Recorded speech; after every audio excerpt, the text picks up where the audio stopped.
लोकसभा के बाद यूपी की 10 विधानसभा सीटों पर होने वाले उपचुनाव को लेकर भी सियासत तेज हो गई है। सीएम योगी आदित्यनाथ के द्वारा इंद्रप्रस्थ नगर पंतनगर को न उजाड़ने की घोषणा के बाद अब अखिलेश यादव ने भी सरकार को घेरना शुरू कर दिया है। उन्होंने कहा है कि सरकार अब कमज़ोर है और इसलिए उसने ये निर्णय लिया है, नहीं तो वो इस नगर को भी उजाड़ने से पीछे नहीं हटती, क्योंकि उन्होंने बसी बसाई बस्ती को उजाड़ कर लोगों को बेघर करने का काम किया है। अखिलेश यादव ने कहा कि ये सब सोची समझी रणनीति के तहत उत्तर प्रदेश सरकार कर रही है, क्योंकि उपचुनाव में 10 सीटें उसे दिखाई पड़ रही हैं, जहां पर भी उसकी हार लगभग तय है। हम सुनवाते अखिलेश यादव ने क्या कुछ कहा अपनी प्रेस। मैंने कहा ये सरकार कुर्सी के चक्कर में जनता को अपने हाल पे छोड़ दिया।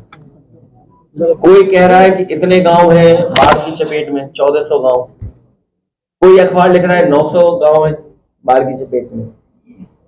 सच्चाई कम से कम ये सरकार बताए कि आखिरकार कितने गांव है चपेट में, क्या उनकी मदद हो रही है। कल सरकार कह देगी कि बाढ़ आई नहीं क्योंकि बाढ़ का पानी निकल जाएगा। जब जरूरत थी तो सरकार कहां थी।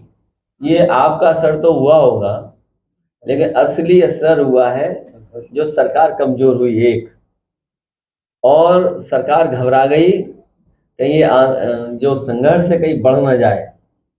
समाजवादी लोग लगातार संपर्क में थे, रविदास जी लगातार संपर्क में थे, पीछे बैठे हुए लोग दोनों संपर्क में थे। और आप तो हीरो निकले ही, मुझे सुनने में आ रहा है, लेकिन उन्हें ये नहीं पता होगा कि आज तक को पैकेज कितना मिलता है। तो इसलिए ये सरकार कमजोर हो गई, इसलिए फैसला टाल दिया। क्या जो पहले जिन लोगों का घर उजाड़ा था, ये सरकार मजबूत होती तो इनका भी उजाड़ देती घर। तो किसने फैसला लिया था घरों को हटाने का?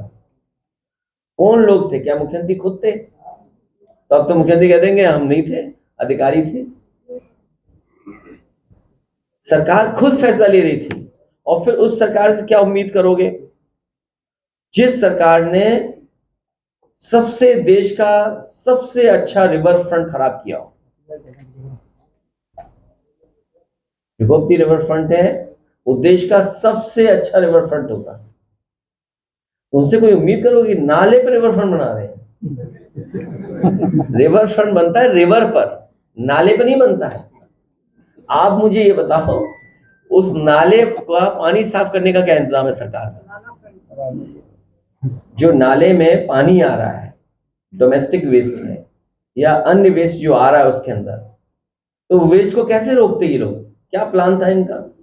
इनके पास कोई प्लान नहीं था, केवल गरीबों को उजाड़ना चाहते थे ये लोग। और हो सकता है कि कुछ बिल्डरों से मिले रहे हों ये लोग, क्योंकि इधर सब बिल्डर उन्हीं की तरफ चले गए।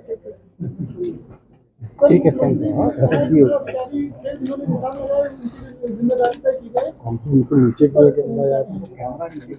मेरे पत्रकार साथी उन्होंने ही कराया, वही रंग मिटा रहे हैं।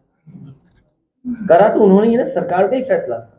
ये अधिकारी फैसला इतना बड़ा नहीं ले सकते हैं, ये सरकार का फैसला था। ये आप इस तरह बात को मत हटाइए। सरकार कमजोर पड़ गई, इसलिए हो गया।